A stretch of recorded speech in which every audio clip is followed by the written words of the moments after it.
Welcome to the Atheist Podcast. I'm Erin. And I'm Kelley. Atheist is where we will explore American cultural trends through the lenses of a devout theist And a devout atheist. We will discuss the messiness of being human. The latest in social science, psychology, and American culture. And what any of it has to do with Homo sapiens' longtime preoccupation with religion.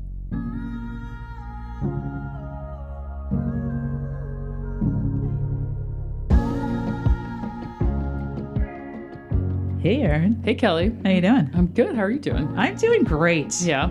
Yes, because today, I am so excited about this conversation. Yeah, me too. Because I get to talk to two of my favorite people, you and our friend David, who is here to talk to us about 12 steps and the spirituality of the 12 steps. And we've been wanting to have this conversation for a long time. I feel like we've referenced 12 steps in a lot of our episodes.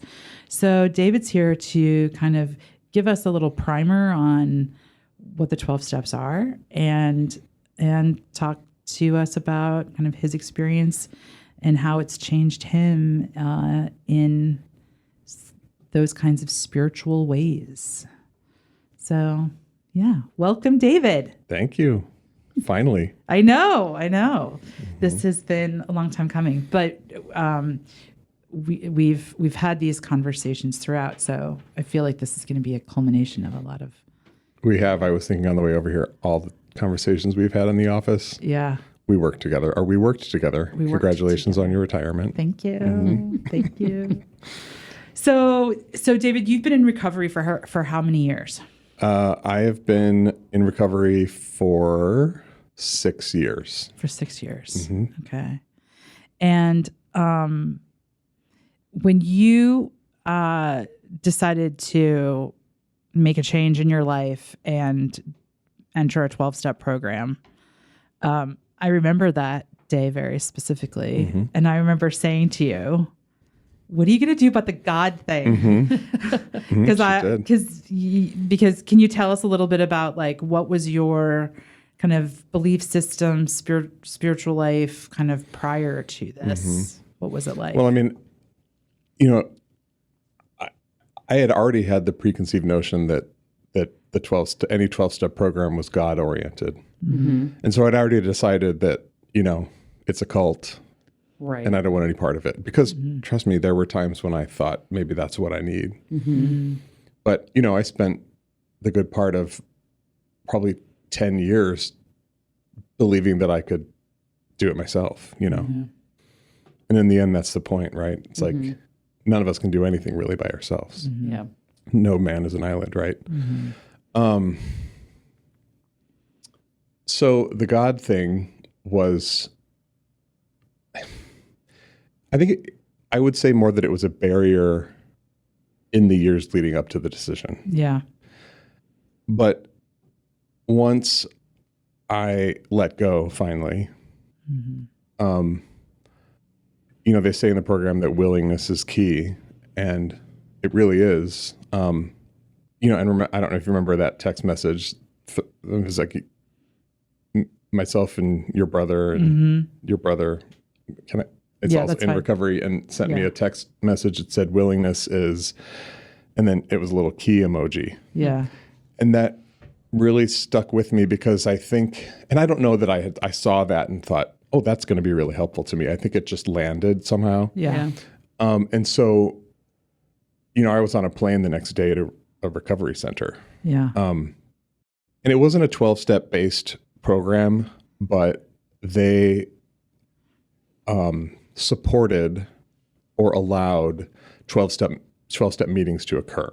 Okay. And they also brought in people from local 12-step groups to talk to us.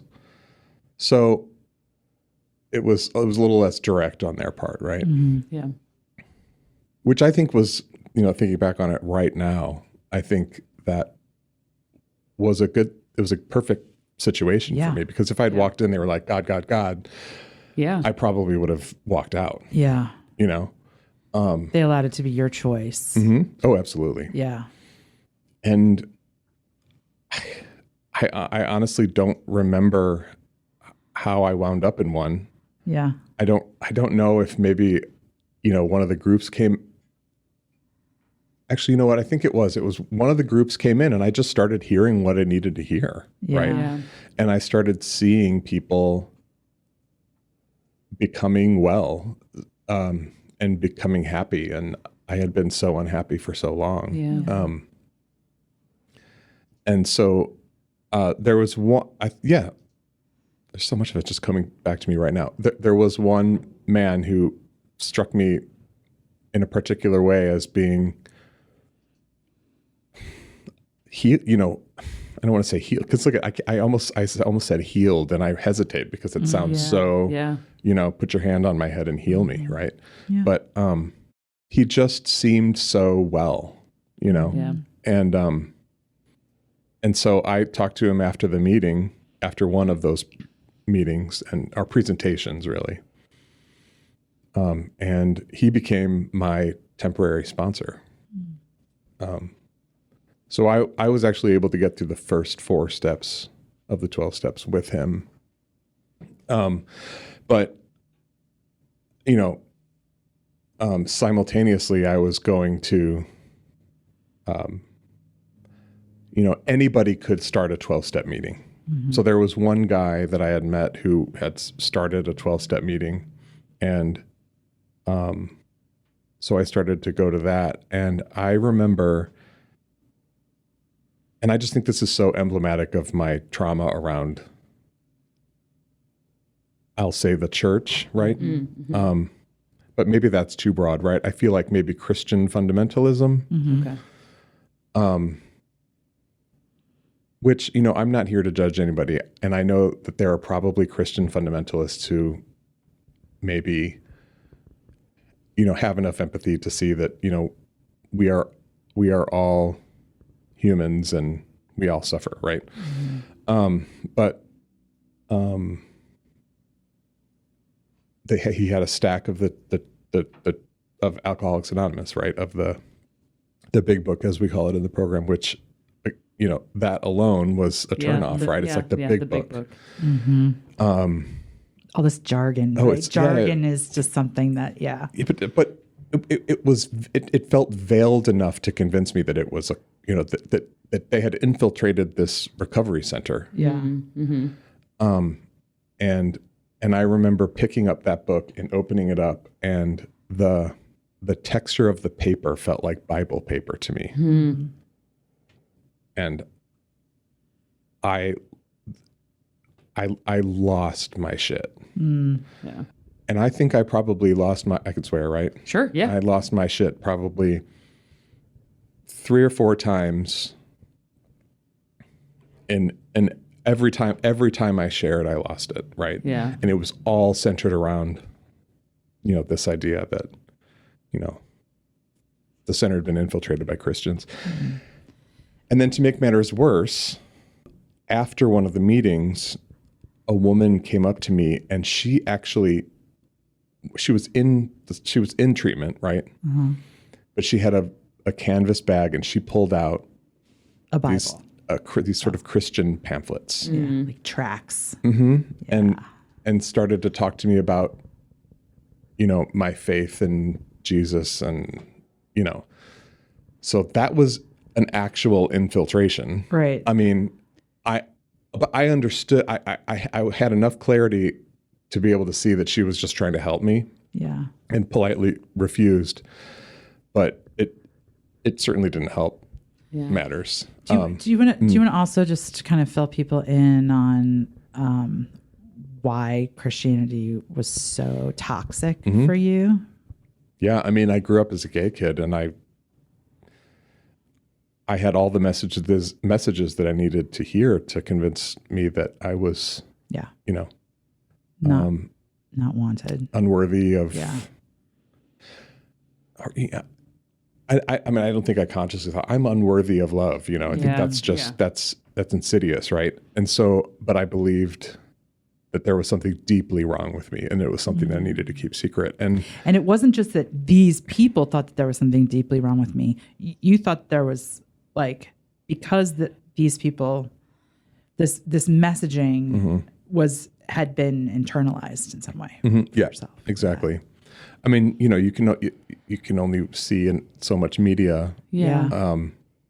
and be called faggot Yeah. so many times in the hallway by, we call them the Christian brothers. Oh my gosh. Before, you kind of crumble on the inside. Yeah. And it just, I mean, it's a long time. It's a lot of years to feel that way. Yeah.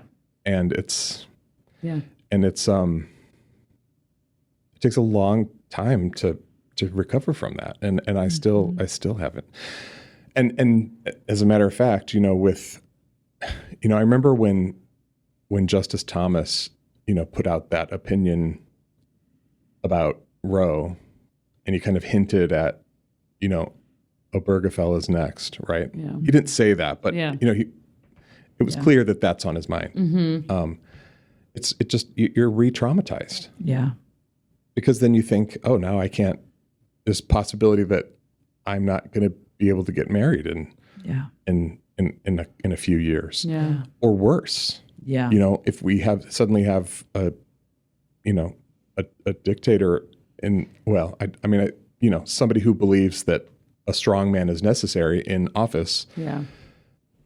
We know what that leads to for, minorities and for, just look at the pink triangle, it's like, and that's the kind of stuff that may be not logical, but is real. Yeah. Yes. And scary. It's real. And my stepdad said to me once, he said, if anything ever, and if the shit ever hits the fan, we will get you out of here. Yeah. So, I mean, that's like out of the country, kind of. Yeah. Mm-hmm. Yeah. But that's, But that just, I mean, I think that's really helpful to hear, to realize just, when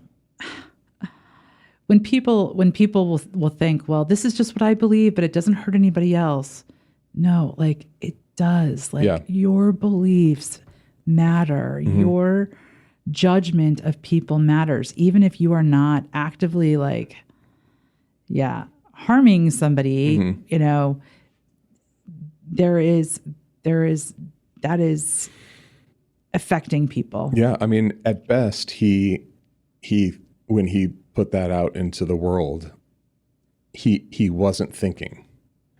At worst, he knew how many millions of people would hear that and be re-traumatized by it, and he didn't care. Yeah. You're talking about Justice Thomas. And I mean, anybody who believes the same things that he probably believes. Right. I'm getting real political, but that's all right. That's all right. I mean, well, that also just that's amazing to me, because as we hear your story and as we hear how what your spiritual life is now, it is miraculous to think that you have opened your heart as much as you have. Yeah, I mean, the God-shaped hole was enormous. Yeah. We were just talking about that. Yeah. Well, and what's interesting one of the things that was interesting to me about this topic and this episode too was, so I'm a big fan of armchair expert Dax Shepard's podcast, and he went through 12 steps, and he talks about it a lot on his show, but he's also an atheist, but he talks about it with such a regard for how there's so many good principles for living, and how it's transformed his perspective of just how he moves through the world. And I was always I had the same perception that you did, which was that this is a really religiously based, program, and that if you weren't, if you didn't believe in God, I was like, oh, this is interesting. It was just a new perspective on 12 steps that I hadn't heard before. And then that made me curious to want to know more about just what are the 12 steps? Why are they good practices for living outside of whether or not this is has a religious component or spiritual component, depending on how you want to talk about it. Yeah. And I think it has, in one of our last conversations when we were talking about the Jonathan Haidt book, and he draws from so many wisdom traditions, right? And draws from religious traditions to talk about things that are true that science can't really science doesn't articulate as well as these kind of ancient traditions. And I think 12 steps, like I've heard somebody say before, like 12 steps is the greatest gift that Christianity has given to the American culture. Yeah. Does Rohr say that? No, it's Ernst Kuntz Said that? Approximately said that the 12-step program is the greatest spiritual heist of the 20th century. Oh, interesting. This Heist. is the greatest spiritual heist of the 20th century, which means essentially that it's taken the best of all of the idea of God in all religions and neutralized the organized religion part and given everybody the opportunity to create their own version of a higher power. Yeah. I mean, and this is tricky, right? But God being the generic term in the program for a higher power. Yeah. Which, you know, one might say is sort of residual, and I'm not going to get these facts straight, but I think like the program originated in the Oxford group, which was a Christianity. It was a Christian group. Yep. Yeah. I mean, you probably know more specifics about this. Yeah, it was, but it was purely built out of, Bill Wilson's need for a program, and the only programmatic things that he could find was this Oxford group, which just was a Christian organization that actually had really specific spiritual practices. Yeah. And understood, the importance of fellowship and healing. Yeah. Despite whatever else it might have thought, but he, it's like he took that and it evolved into a sort of a neutralized version of that. Yeah. Spiritually neutral. Yeah. Christian neutral. Yeah. Yeah. Christian universal. Yeah. Christian universal. Right. Yeah. And Christian, some people would think Christian universalist would be like a denomination. Well, or that it would, that they kind of, those things cancel each other out. Oh, but I see. Yeah. But I think that's what we're talking about. We're talking about like pluralism, right? I mean, it's like, this is going to take from everything, and it's not going to, and it's not to dilute it, but when you get to the kind of the highest levels of every religion, they all kind of look the same. And I think that's what 12 Steps does. Yeah. And then, I mean, I always say I wish everybody would, start a 12-step program. Yeah. But it's ours, I mean, and I say that because, and this has taken me a long time to really understand and accept and believe, but and I'm still not entirely sure of this, but I heard a woman say in a meeting yesterday, we're not like other people. And I've had enough conversations and heard enough shares to know that my experience of suffering is in the very unsafe space of my mind. Yeah.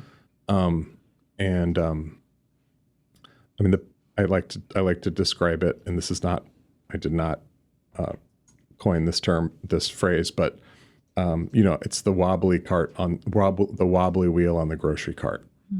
I've got the cart with the wobbly wheel, and it drives me crazy. And it's consistent; it's always there, and the only way for me to be free of that is to have a relationship with the force, the great spirit of the universe. And I'm 6 years in. This is still, a very young practice, right?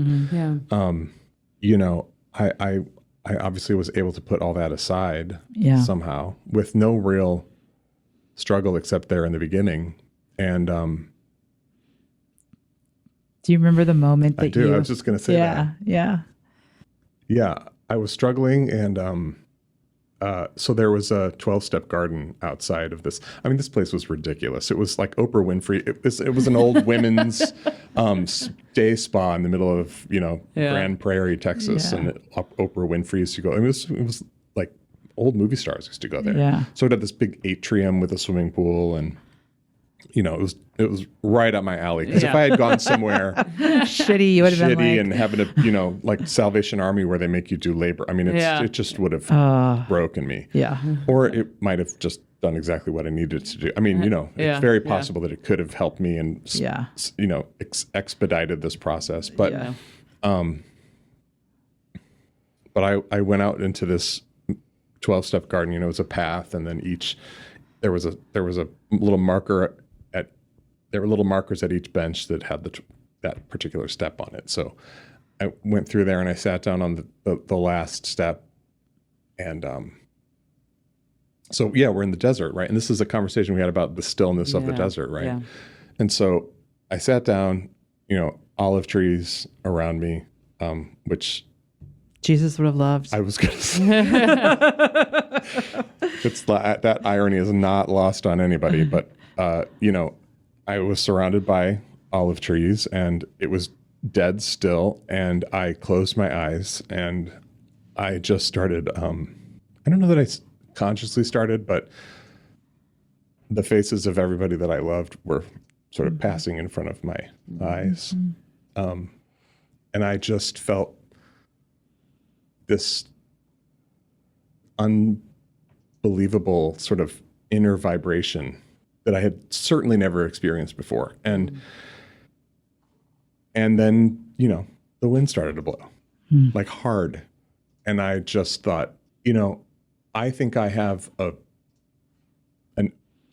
a theater artist, right? I have a vivid enough imagination, or I should say an open enough imagination to believe that wasn't nothing. Yeah. Because I didn't sit down there and think, I'm going to think about all the people that I love, and I'm going to now envision all of their faces. It just happened, Yeah. And that feeling that I felt inside is the same feeling that I can access still. And I told you that one time that if I picture my mother, the feeling that I get when I picture my mother, it's in my core, that's, to me, that is my higher power, right? That feeling of love. Yeah. I mean, that's part of my higher power. That's actually what that is. That's my window, right? Yeah. Your access point. My access point to my higher power, right? Yeah. So is prayer, so is meditation. But that's something that I can do real consciously, when I do sit down for meditation, I have a lot of ways to drop in, but that's one of them. To drop into that place of love. Yes, and to drop into a space where I can allow my higher power, the great spirit of the universe, love, whatever you want to call it, right?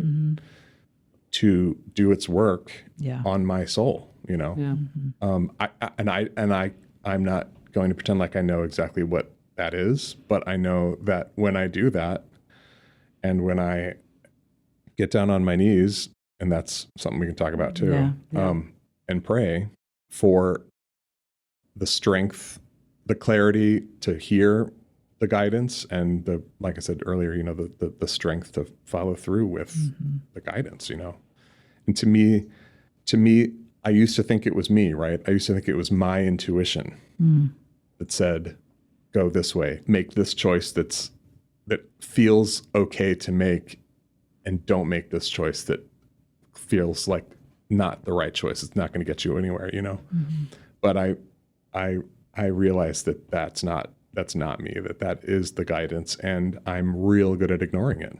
And I think we all are, right?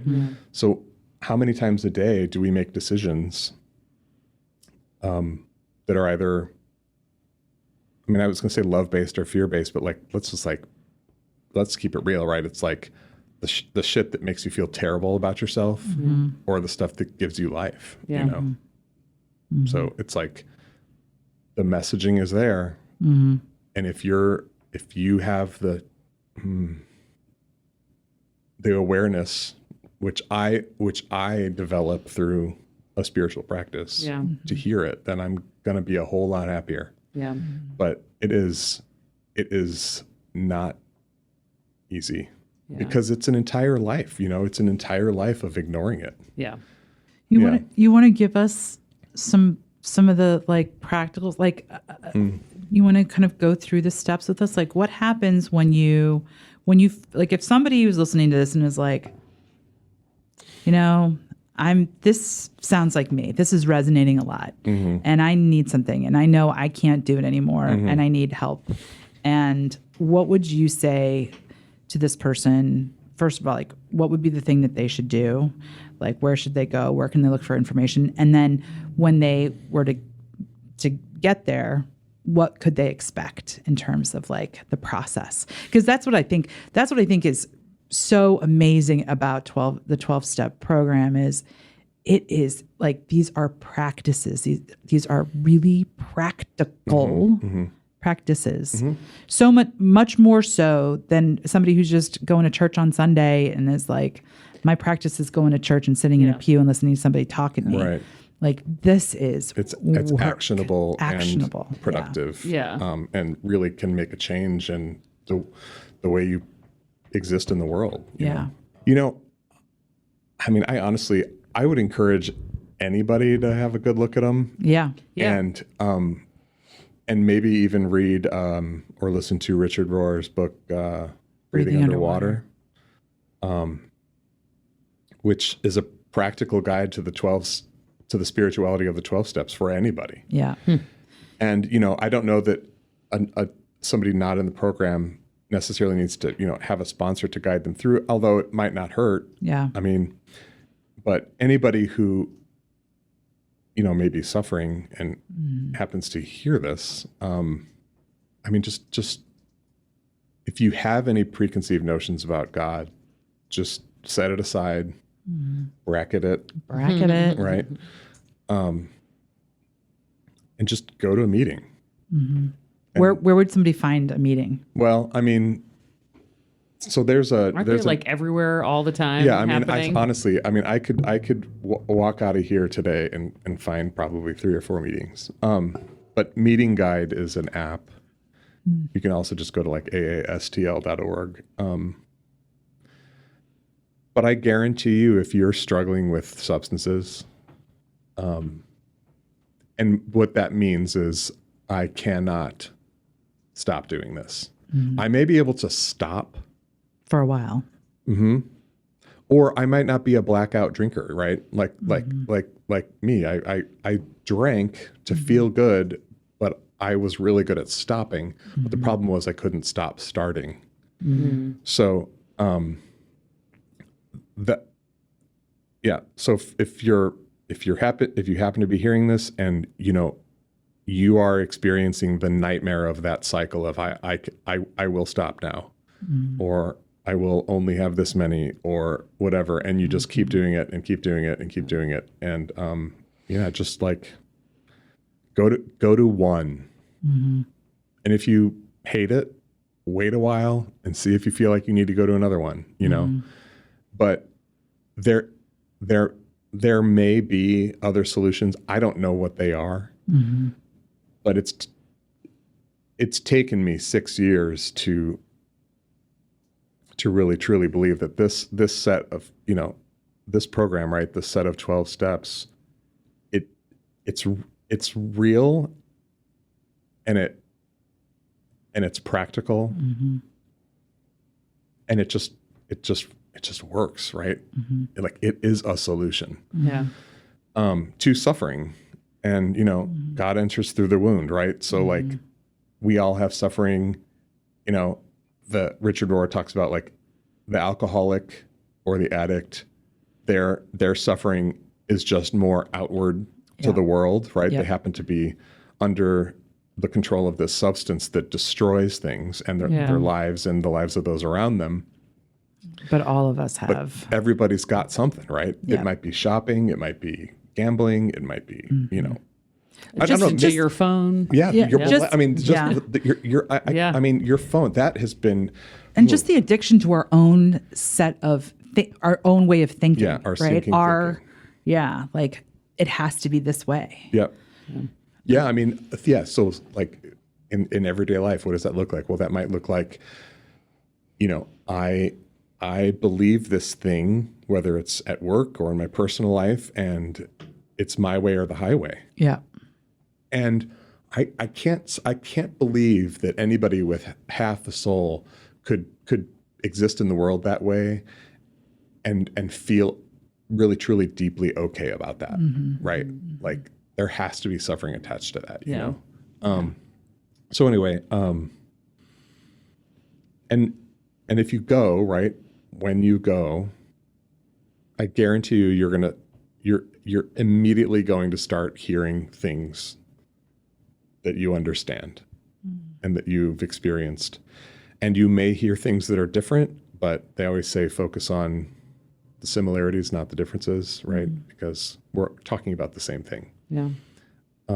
We all have different paths to recovery, but in the end, we're all in recovery and we're here to, help each other live with some serenity, with some grace and some peace and just end the suffering, right? That constant cycle of the grocery cart wheel, What does Ram Dass say? He says we're all just walking each other home. Yeah. I mean, we and isolation, I mean, it's isolation is easy and it's comfortable. But again, I would argue that anybody who is isolating It's holding a secret. probably feels something that doesn't feel good, Yeah. And, it's like, Erin, like you're talking about with the phones, it's like, show me one person who's going down a rabbit hole on their phone, who's like, this feels great. Yeah. Yeah. It's just not Yeah. a thing. It's so I was having a conversation with a friend the other day, and she actually has a lot of substance abuse in her family, and so we were kind of on that topic of conversation, and we started talking about the phone, how the phone sort of parallels to those other substances. But she was saying she used this phrase, which is for so many people, at the end of the day, it's so easy to go to the phone because it holds this it holds a special place for you. And I thought that was such an interesting phrase, but it's it does, and it occupies that space, and then it becomes a blocker to any, because you're you think it does, right? It holds this special place, and then you give some of your life to it, and then a lot of your life. I mean, life hours and hours and hours of time. And when you start looking at the statistics of how much time people are spending on it, and it's but it's nothing that actually gives back any value. There's no, where when you fill that space with other things, real in-person interaction, there's reciprocation, and it fills that God-shaped hole, that void, with something that gives us so much more. Yes. And doesn't just leave you feeling empty and isolated. No, I mean, recovery is the exact opposite of what you're talking about, right? Yeah. It's it gives you everything that all the other stuff just can't give you. Yeah. And that's what we're looking for. We're looking for that thing to receive that will make us feel complete, and it's just not in there. No. I mean, you might see a story that inspires you, or, which is not for nothing, but I mean, The trade-off isn't worth it. No. The compulsion. No, Yeah. it's and this is what we're talking about. We're talking about compulsion, right? We're talking about that inability to not pick up, whether Yep. it be a phone Yep. or a bottle, right? Yep. And doing it anyway. Yeah. And despite the way it feels. Yeah. So that kind of covers the everybody's an addict Yeah. Yeah. topic. I mean, you're fooling yourself if there's not, if you don't think there's something, Yeah, right? yeah, And my partner is the most he's the great positive reframer, you know, and he's a 7. he's sort of unflappably happy, you know, but even he'll admit, you know, he'll be able to recognize, you know, that space. That's stinking thinking. Yeah. I'm way more sensitive to it. So like if we're in the bed and we're both on our phones, I'm like, this feels very dark to me. Yeah. You know? Yeah. So anyway, so step 1. Yeah. Right. I don't actually know what the steps are. You don't? Oh my gosh. I was like, what? I'm just trying to talk around it. So yeah, I mean, so it's like somebody comes to a meeting, or somebody who's 12-step curious comes to, you know, wants to like go through the steps. And so would the first thing you do be like to get a sponsor? Yes. Before you start going through the steps? And that's often the hardest thing to do, because we don't want to talk to anybody, especially when we go into our first meeting. But you've got to find a way to break through that. And you just got to, and the way I always, like if I talk to sponsees, I'm like, if you're uncomfortable going to talk to somebody, just walk up to them and say, can you tell me about your recovery program? Because then you don't need to talk. Yeah. You know? Yeah. And then you're going to learn something. Yeah. Right. So get a sponsor, because without a sponsor, and you know, there's no sponsor guidebook. It's just somebody who has gone through the steps and understands them and has been changed by them, right? Yeah. And I love that the first thing is I need to make a connection with another human being. Yep. I need to put myself out there, and I need to be in relationship. Yep. I love that. Yeah, and people have varying degrees of willingness to do that, right? Sure, I just happened to be really willing to do that, despite I do not like to talk to people. I would much rather not. Yeah. But, you know, that's my in, right? So tell me about yourself. Yeah.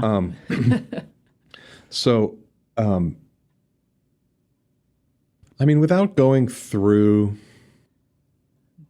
You can go through Yeah. them. Okay. Totally. Yeah. I mean, look, we admitted we were powerless over alcohol, that our lives had become unmanageable.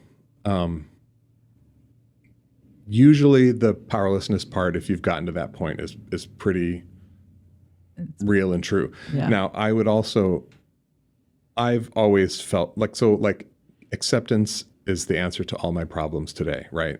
That is like a key tenet of this program. It's in the big book. It's like, and I constantly refer, if I can just accept what's going on today, I will suffer less. Reality. Yeah. Yeah. I mean, The greatest ally and that's of what God. we talk about life on life's terms, right? It's like, whatever it throws at you, Yep. you know, you just got to live inside of it and be okay, you know? But it also means life as it is without the plus, right? I want life plus. Right. I don't want just life. Yeah. I don't want this life thing that's like going to get a latte and taking a walk bullshit. Like, I want to feel amazing, right? Yeah, I want to take something that's going to change the way I feel and that's going to make it extra. So, you know, it's The three of us don't know anything about that. I mean, I think most people, Right. Yeah. it's like, Right. Yeah. But us specifically, because as sevens, and we just did an episode on the Enneagram too, like that's our thing, is like, if this is good, this plus this is better. Oh yeah. Yeah. Yeah. I mean, don't even get me started about alcohol, but like for me, and this is like in year 6, it's like, I've admitted that I'm powerless, but I have to also accept that I'm powerless over it. Yeah. It's not an easy thing to admit that you are powerless over something. And that's it, right? That's the struggle. It's like, I can control this. I can control this. I can control this. You got to accept that you can't, and you have to admit it and then accept it. So I think there's, you know, Bill Wilson, you should have put that in there, but he didn't. So, no, somebody argued with me about that the other day. And then that our lives have become unmanageable, right? That is a tricky thing for a lot of people, because I'm like, you know, I go to work every day, you know, this, that, and the other. And it's like, there are varying degrees of unmanageability, right? Like, for instance, I never took my mail out of my mailbox because I was always afraid of what was in there. Like, to me, that is unmanageability, right? Yeah. And, you know, whether or not the way we behave affects the way the world is around us. I like to believe that, or I sort of believe that if we are in chaos, chaos ensues. I mean, I don't mean that like it's your fault, but I just think, I don't know. And I don't want to say that you're drawing chaos to yourself, but like there's just some weird thing that happens when you're in the center of your recovery boat. It's just like shit doesn't keep happening, you know. It's like, or maybe it just keeps happening, but it doesn't seem like such a big deal. You know, you're just much more able to sort of You have that accept it equanimity. and move through it, you know. So yeah, unmanageability looks different for everybody. And then, you know, came to believe that a power greater than ourselves could restore us to sanity. I'm not insane. Well, you know, doing the same thing over and over again, expecting different results is insanity. Right. So, and, you know, this came to believe piece is the most important thing, right? That phrase. It's like, I came to believe that a power greater than myself could restore me to sanity. It's not saying like, you're in, you know, it's like, you just got to look around these rooms and you got to see that people are laughing and having a good time and they're not suffering. Yeah. Something's going on there. Yeah. And that's enough. That's enough to believe, right? And then, you know, made a decision to turn your will and your lives over to the care of God as we understood him. It says him, don't worry about it. It's old school, you know? Yeah. I think there's a couple versions, right? That kind of, I mean, different groups edit, you know, those sorts of things. But, you know, I'm listening to this and I'm wondering, like, you know, talking about the technology piece that we were talking about before and how many people are now struggling with technology addiction. I was talking, had mentioned to these guys the book Dopamine Nation, which is a woman who works with patients that have addiction to all different kinds of things, but how, like, in the last 10 years or so, now she treats a lot more people that have technology addictions. And it's like, you know, I wonder if there will be some sort of like 12 steps for technology at some point, right? Where like, and you think about, because one of the main, you know, negative aspects of that is like the isolation and the loneliness that accompanies it. And it's like this idea that, okay, in order to be healed, you need to go and like be in communion with other people, you know. There's a musical. Oh, really? And I remember I sent it to you. Oh, yes. Yeah, that's right. I mean, it was, I think, 2018, 2019. I think it was 2019. It was off Broadway. It's called Octet, and it's a Dave Malloy musical. And it's literally a group of people in a church basement at a recovery meeting for technology addicts. That's right. It is brilliant. And it's too. I mean, if you want to get your eyes opened up to everything that is wrong with this shit, just listen to that cast recording full through. Just have a good old listen, and you will be like, I'm never picking up my phone ever again. It's so moving. It's so moving. Yeah, I mean, this lyric of, you know, I have screensavered the forest to remind me there are places that the monster doesn't go. Is like, what's the line? Fuck. What's the song that the woman sings about the glow? The glow from the phone in bed, right. when she and her husband are just in bed, and and I wish that the glow was the glow of a flashlight, and that we were both, you know, underneath the sheets like kids, you know, playing in our fort. But you know, he's lost. He's gone. Yeah. There's a glass of water on his nightstand that he never drinks. You know, it's collecting dust, and I'm, you know, turned to the side and I just see the glow of his screen on the wall. You know, it's just, it's beautiful. It's very real. And it's the most, to me, it's the most probably, I mean, it's one of the great pieces of musical theater that is also one of the most like kind of subversive and maybe a little obscure. Yeah. And it's been around for a while. 2018, 2019. Well, you know, probably before that, right? Yeah. And talks about how technology has made people's lives unmanageable. Right. Oh, that's what I was thinking as you were saying that. I was like that, because that's what's happening. Yeah. You know, sex addiction, porn. Yeah. I mean, it's just like, it's Yep. all right there. Yeah. And what we were lucky if we found a magazine when we were kids. Yeah. You know, so it's just like these poor kids. I mean, how they navigate through that. Yeah. I mean, that is like a podcast in itself, right? It I know is. you and I It have is. talked about Yeah. that. It's just Yeah. like, it's just so real and so dark. And I wish that we could find a way out of it, because it's the source of, look, and I'm a little bit black and white, but I would argue, and everybody's like, no, it's not that big. Like, I would argue that it is the source of of where we are right now. 100%. Without question. Porn on the internet porn. Is that what you're talking about? No. Oh, jeez. Okay, I thought that's what you were talking about. I was like, internet porn? Okay. No, You're talking about the technology. just like the phone. phone. well, like, I mean, just Social politically, media and socially. phones. Oh, you yeah, know? yeah, yeah. I mean, we all have everything we need to For believe sure. right there in Yep. front of us, Yep. and Yep. All we of it. are Which includes totally porn, divided. but- Yeah. Which I was porn. like, porn? Porn is bad, everybody. We laugh. Oh my goodness. Okay, so yeah, there's all these real world just kind of like applications. Yeah. And it's like everybody has their own threshold for suffering. And Yeah. and until that threshold becomes so objectionable and so painful Yep. that you have to you turn to something to help, This is as addictive as any drug. Yeah. The phone. I'm looking at my phone. It Yeah. is. It is. It is. It's so powerfully addictive. Well, we are in a it's moment. benign. It seems benign. I know. And well, I this has been a big week. I don't know if you've been. So the Surgeon General came out and said we're going to put warning labels on social media. Yeah. Amazing. And Good. in his statement in the New York Times, he also said that schools should go phone free for the whole day. Yep. And then California, the entire state of California will ban phones in public schools.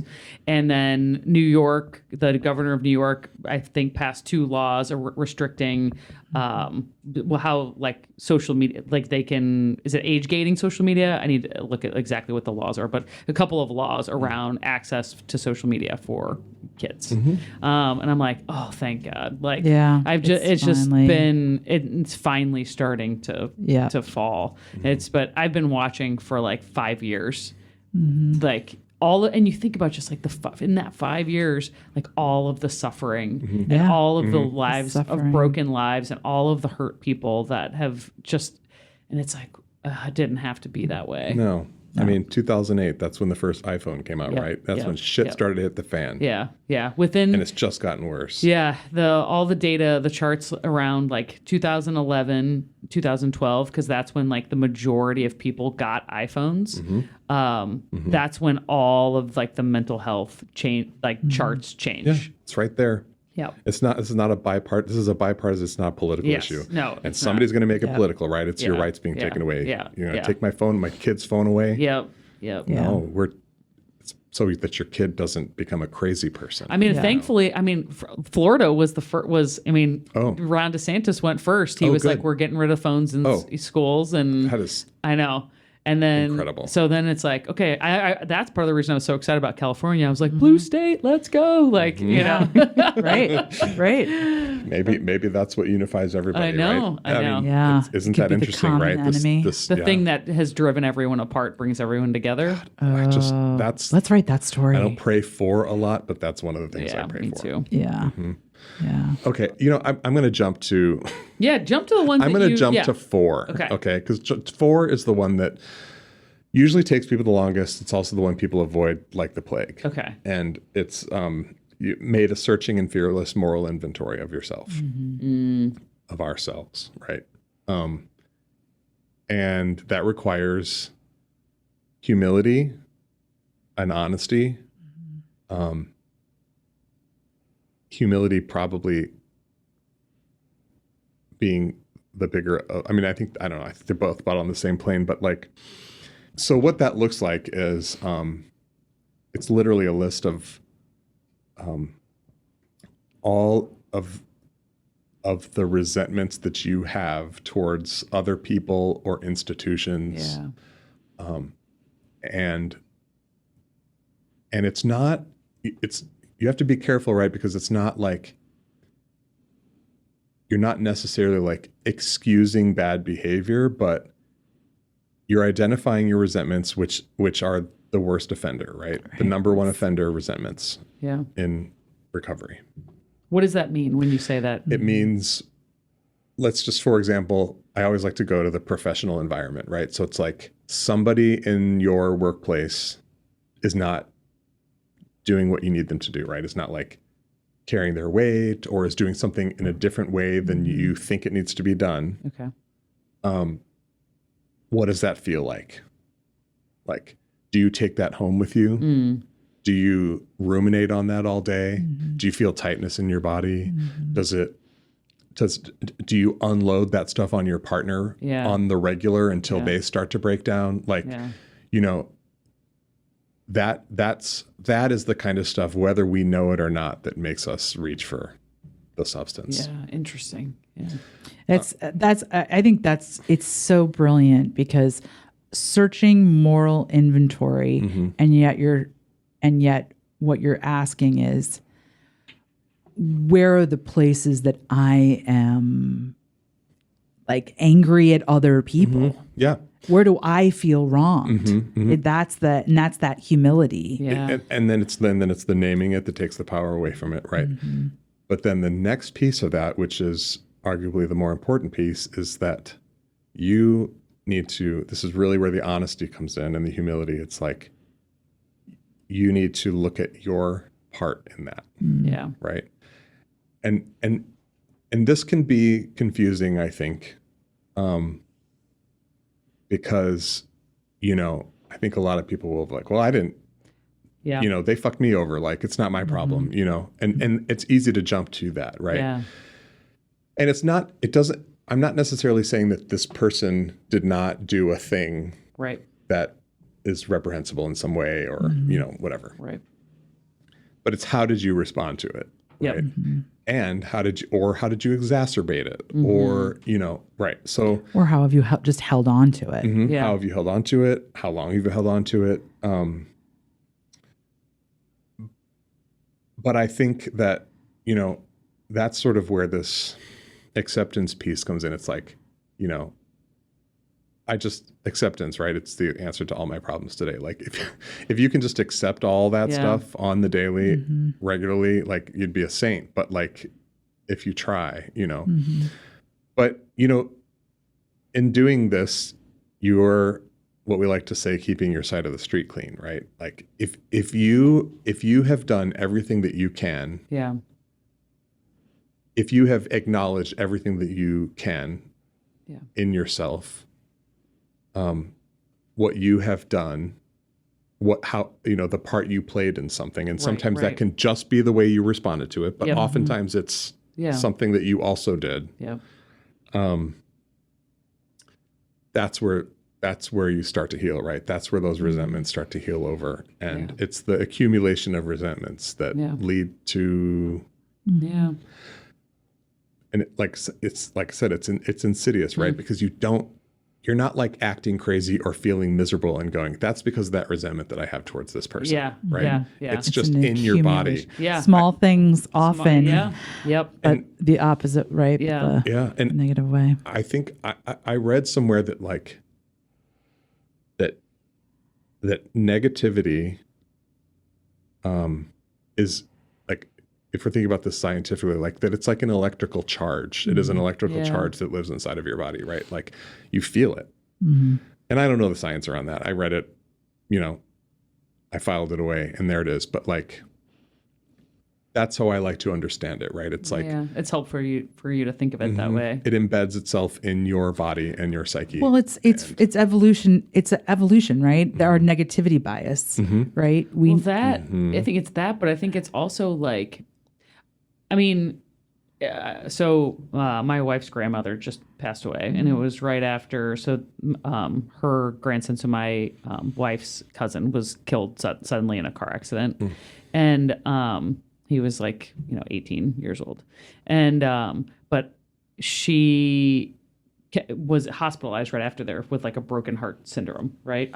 And so there's a technical name for that, but it's essentially like a compression of the heart muscle. Wow. And so, but I guess my point of bringing that up is like that, like sadness or resentment or whatever, it is physically manifesting. Yep. Yeah. We are embodied people. Yep. Yeah. I mean, it's not our imagination that we feel these things in our bodies, Yeah. right? Yeah. I mean, it's, Yep. and hopefully you've got enough awareness to be able to make that connection, you know? Why it's like, you don't feel this way just from inside of you. This stuff does not just come out from you. It's stuff that comes in, and how do you filter that, right? Yeah. How do you manage that? Yeah. And that's Forgiveness. well, yeah. I was actually just going to say, you know, like I feel like the ultimate, in a lot of ways, the ultimate form of this. Well, this is sort of a two-piecer. Like, imagine, you know, a mother whose son is killed. Yeah. Like, that mother can spend their life in suffering and resentment, Yep. which is okay, right? It's natural. It's not going to do her any favors. It's not going to make her life pleasant. Yeah. Or she can recognize her reaction to this Yeah. and how she's responding to it. Yeah. And that then opens up the space for her to be able to then have empathy Yeah. for the perpetrator, right? Which is so extreme. Yeah. Right. Yeah. Yeah. But it happens all the time. It does. People forgive perpetrators all the time. Yeah. And it just releases them of all of that suffering. Yeah. I mean, there's always suffering with the loss of a person, but at least you're not spending your life in resentment towards a person. You just can't. Yeah. You just can't. It will kill you. Well, if you think about, Desmond Tutu wrote in one of his books, I think the first line of it was, there is no future without forgiveness. And I think that he might have even been quoting scripture, quoting Jesus in that. And when you think about, you know, you think about like South Africa, you think about like entire nations of people, or like in Africa, like, you know, in some of these tribal wars in like Rwanda, where there's been just mass slaughters, and or just even in Ireland, you know, in the kind of these violent wars between peoples of a land, and then the forgiveness that has happened, and the reconciliation work that's been done in those places is amazing. Amazing. The Times did one like a huge thing about like people in Rwanda, and showing pictures of people who, you know, had reconciled. And I think that's the truth. I mean, I think that saying there is no future without forgiveness is just a truism. Like, because if you can't move into a state of forgiveness, which doesn't mean I have to be somebody's best friend, or I have to, you know, say that it was okay. Yeah. Yeah. But I have to give up living in the space where I am resenting this thing from happening. Because that's the block to forgiveness. Yeah. And it's the block to moving forward, and you're living in the past. You're you're stuck in a moment in time. Which is just, it's there's no grace in that for yourself, and there's no grace in that for the other person. It's just, it's stuck, right? Yeah. It's just stuckness. Just stuck. And I think that's where we are, right? I mean, there's so much stuckness and resentment in our world today that like, there's just, nobody's willing to say, maybe I'm, you know, maybe wrong. I'm this, maybe I'm that, maybe I'm wrong. Maybe what I'm saying is hurting somebody. Yeah. Despite what I believe about them, it's still hurting them. And can I just keep my side of the street clean? Yeah. You know? Yeah. Can I just mind my own business? Yeah. And I just think the world would be a better place if that's kind of where we were, right? Yeah. And then Can we go back to one more thing? Can we go back? So we're talking about embodiedness. 4 hours long. It might be. It's okay. We can make this a two-parter. Going back to the embodiedness and like the way you feel it in your body, right? And because I think that's really important because a lot of the practices are actually embodied. Some of them are embodied practices, things that you are literally doing with your body. So can you talk about the prayer? Yeah. Thanks for bringing that back around. I never in a million years would have ever imagined myself getting on my knees to pray. I mean, that just of all the things, that just unimaginable, right? Yeah. But if I wake up every day and I say, when I pray, it's very simple. Please keep me sober today, right? And give me the awareness to hear you and the strength to follow through with your guidance. Those are the two things that I pray for. And then at the end of the day, I do it again and I say, thank you for keeping me sober. And thank you for the gift that was today. That's it. I'm not praying for cars. I'm not praying for money. I'm not praying for anybody to get a job. That's not my business, right? Yeah. That's God's business. That is the universe business. I can't Manifest for that. Right. Yeah. I mean, there is no praying for anything. And I think there's truth in that it can make somebody feel better, right? It's a way of, if I just put this on the universe versus me hoping and wishing and, that's what it is at its best, I think, Yeah. But it's this physical, right? It's the physical manifestation of humility. Yeah.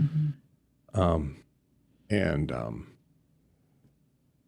there's just kind of no better way to describe it, right? It's it's and I don't know if it's born out of religious tradition. I don't care. Yeah. It makes me feel. It makes me feel humble, right? Yeah. It makes me feel like I am. It reminds me of how small I am. Yeah. In the scope of the universe, and it's so easy to think that we are the universe. I know. That's awe, right? Yeah. After the fourth step is where it becomes so. When you've done your fourth step, then you present that fourth step to your sponsor and to your higher power, and it's in that releasing of that. I'm telling you, the way you feel when you're done with your fourth step and you've done your fifth step and you've shared it out to your sponsor who has basically no reaction to it. Yep. Nothing you can say that will surprise me. Nope. Yep. It's very real. I mean, it changes people, and I think it's that, if we're talking about this kind of universal application, it's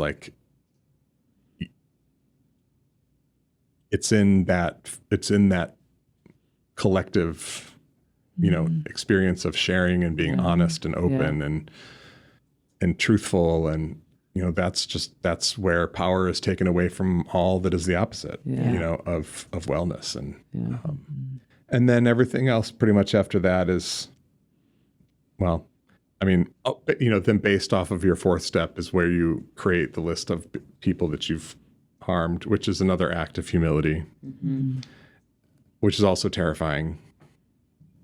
But where the real major palpable healing starts to take place is you've made that list, which is healing in itself. But then when you have to go and you have to actually make amends to people, I mean, it is.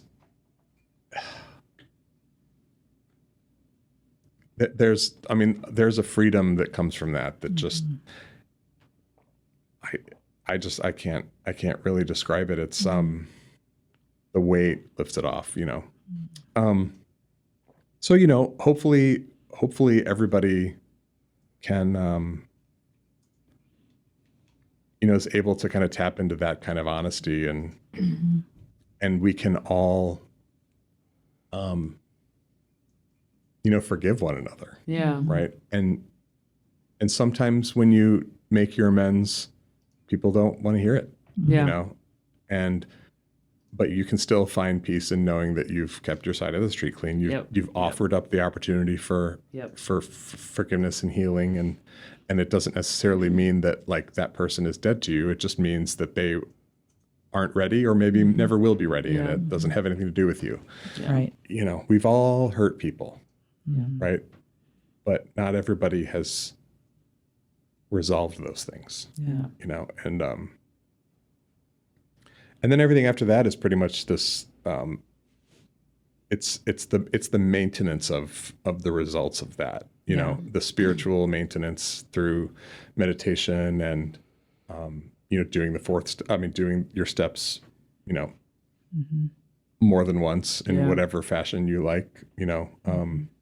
Some people do like step 1 in January, 2 in February, which I think is interesting that there's 12 steps in 12 months. Yeah. And then the most important piece of all, you can forget everything that I've said today.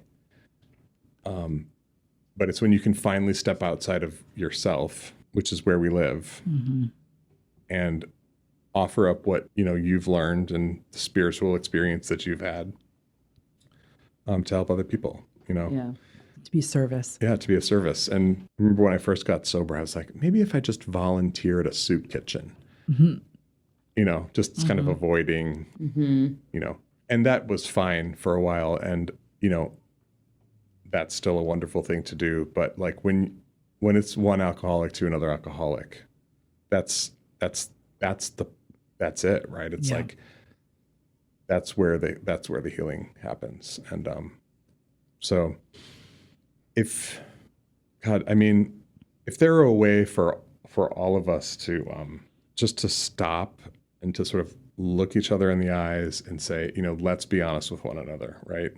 Yeah. And drop the fear of that, right? And just be able to trust one another that we will kind of be talking in good faith, right? Yeah. I know you're not going to use this against me, You're going to, hold me in this in a safe space. And when you do that, it's like in my relationship, it's like, I'll build up a resentment for some dumb thing. Yeah. And I think the reason it works is because every time we stop and talk about it, we always talk it through till the end of it, till we both feel okay. And then we always feel stronger at the end of it. Yep. And it's like, why can't we all do that with each other? Right. It's like, why can't I sit in a room with a fundamentalist Christian Republican and say, this is my experience. This is my pain, right? This is what I understand that you believe about me. This is the way it makes me feel. This is who I am. I'm a real person. Let's talk about the things that we have in common, right? And maybe, we might get somewhere. And maybe, and I'm not going to go into that with the goal of like changing their beliefs. Right. But if they happen to change, great. Yeah. But I'm not going to suddenly become a fundamentalist Christian. You know what I mean? It's just, it's just not it's just not my place. But you are going to be a person who, when I come up to you and I'm like frustrated and I'm like, blah, blah, blah, blah, blah, blah, and just freaking out. Yeah. And you say, Kelley, you got to let go and let God. Yeah. And I'm like, who are you? Who are you? So all these little phrases from the program. Yeah. So I mean, like, and there, and you, and like we were talking earlier before we started recording that David, I asked David a couple years ago. I was like, hey, do you want to go to a super hippie, progressive Christian festival with me in North Carolina. You want to go drive out there and do that? And you were like, yeah. Yeah, And let's do it. we sat there and, you know, we were in very Christian spaces, hearing from gay Christians, from trans Christians, from women leaders, from indigenous people who had been, you know, like all these people. And you were wide open to the point where you were like, I think I'm going to pray at Thanksgiving and like actually thank Jesus, or, you know, you said something. Yeah, because I like to say that I'm Jesus centered, right? Like, Yeah. Jesus was a real man who did certain things, most notably went where the pain was, went where the suffering was, and did what he could to help alleviate some of that, you know? And so when I look at you know, when I look at what's happening, it's like you're doing the opposite of that. Yeah. You know, despite what you think about who I am or what my life looks like, can you not recognize that what you're doing is causing deep suffering in millions of people? Right. Yeah. Like, can you at least not acknowledge that, you know? Right. Right. And try to just set that aside so that we can just like live our lives, right? Yeah. Keep your side of the street clean. Yeah. Yep. So it's kind of, I bet that's the end, isn't it? That's a good, I mean, I like that line to end on. Yeah. Keep your side of the street clean. That's a I good mean, one. I think that honestly, it sort of encapsulates a lot, right? It's like, if everybody would just do that, Yeah. just think that way Yep. and just, you know, mind your own business. Yeah. Like, my business, it is not your business who I am or what I do. That's God's business, right? Yeah. Like, you are, I don't judge. I am guilty of judging people, but I typically judge people when they're hurting me. Yeah. Right. Of course. Yeah. And so, you know, it's like, let's just clear that away and Yeah. you know, just mind your own business. Yeah. If there's one thing that you want to take away from this, it's just mind your own goddamn business. Yeah. Mind your own goddamn business. Love it. I like it. The 12 steps. The 12 steps. Yeah. Thank you for sharing your story with us and like helping educate us about 12 steps and just the bigger picture all around it too. Yeah, I'm happy to. Thank you for having me. Thanks, David. You're welcome.